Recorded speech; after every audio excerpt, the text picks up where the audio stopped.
Interlaken ঘুরতে এসেছি। Interlaken ঘুরতে এসে ইয়াশ চোপড়ার যে স্ট্যাচুটা রয়েছে সেটা আমি যখন আগের বার এসেছিলাম তখন কিন্তু আমি পেয়েছিলাম। এটা এখানে একটা কোনো সামিট চলছে গভর্নমেন্টের, তো ওই জন্য ওই লোকেশনটা এখন বন্ধ করা আছে, তো ওখানে ঘুরতে যেতে পারলাম না। তো আশেপাশে এই সৌন্দর্য, এই রাস্তার মধ্যে একটু হাঁটছি আমরা সুইজারল্যান্ডের, হেঁটে একটু শপিং করতে যাব। আমরা খুঁজছি কপ কোথায় আছে, কারণ আপনি অনেক কম দামে চকলেট পাবেন। হচ্ছে লোকাল মার্কেট আমাদের স্পেন্সার্সের মতো, যেখান থেকে সবাই লোকাল মার্কেটে শপিং করে, যেমন আমরা স্পেন্সার্স থেকে দৈনন্দিন জীবনের জিনিসপত্র কিনি।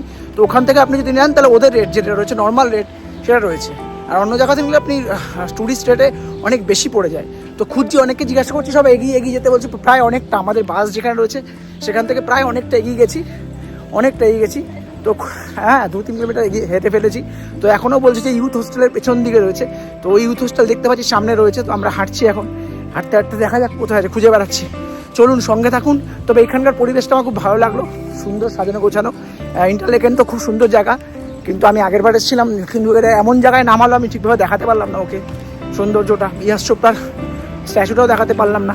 এনিওয়ে, ইয়াশ চোপড়া এই যে ট্যুরিজম ব্যবসাটা ইয়াশ চোপড়ার জন্যই কিন্তু অনেকটা এখানে পপুলার পেয়েছে, কারণ হচ্ছে ইন্ডিয়াতে সুইজারল্যান্ডটাকে প্রমোট করেছে ইয়াশ চোপড়া, এখানকার গভর্নমেন্টও সেটা মনে করে।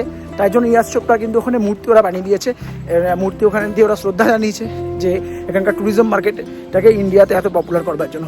যাই হোক, চলুন আমরা খুঁজে আসি।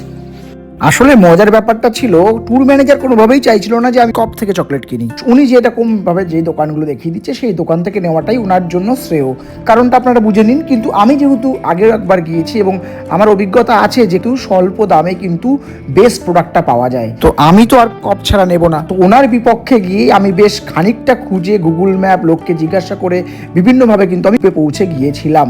মানে উনি কিন্তু আমাকে কোনোভাবেই সাহায্য করেনি আর কি কপ কোথায় আছে সেটা কিন্তু জানতে। তো একটা বিষয় যেটা কিন্তু আমি যেটা গেছিলাম ওই ইউথ হোস্টেলের সামনে, যেটা সবচেয়ে বড় ওদের শপ, সেখানে কিন্তু অনেক অফার ছিল। কারণ পরবর্তীকালে আমার জিনিস দেখে যখন অন্যরা বললো যে এত কম, আমাদেরও কিছু কিনিয়ে দাও এরকম অফারের চকলেট। কিন্তু আমি তারপর এই আশেপাশে 2-3টে মনে হয় কপ পেয়েছিলাম, সেই কপে নিয়ে গিয়ে দেখেছি কিন্তু সেই সেম অফার কিন্তু ওখানে নেই। তখন আমি ওদেরকে জিজ্ঞাসা করলাম যে আমি তো এই জিনিসগুলো কিনে আনলাম ওইখান থেকে, তো বলেছিল যে শপে কিন্তু সেম অফার থাকে না। ট্যুর ম্যানেজার বলছে নিয়ে যাবে না, এই নেই। খুঁজে ঠিক বার করে নিয়েছি এবং প্রায় 14,000 টাকা মতো চকলেট শুধু শপিং করে ফেললাম। যদিও এখানে অনেক দাম কম, এটাই বাইরে থেকে নিতে গেলে প্রায় 20,000 টাকা মতো পড়ে যেত। কারণ আমরা দেখছিলাম ওখান থেকে যারা নিচ্ছিল এক একটা জিনিসে প্রায় 2 সুইস ফ্র্যাঙ্ক, মানে প্রায় 214 টাকার মতো ডিফারেন্স আসছিল। তো সেখান থেকে আমি অনেক অফারে এবং বেস্ট প্রোডাক্টটা কিন্তু অনেক কমে পেয়ে গেলাম। তো যারা সুইজারল্যান্ডে আসছেন তাদেরকে আমি ইনফরমেশান দেবো যে চেষ্টা করবেন, এরকম প্রচুর কাউন্টার রয়েছে যেগুলো সুপার মার্কেট টাইপের, তো সেখান থেকে নিলে কিন্তু আপনি অনেক কমে নিতে পারবেন। দেখুন আমরা কত, আসলে সুইজারল্যান্ডের কপ কিন্তু একটা দোকান নয়, এটি প্রায় 160 বছরেরও বেশি পুরনো একটা ঐতিহ্য।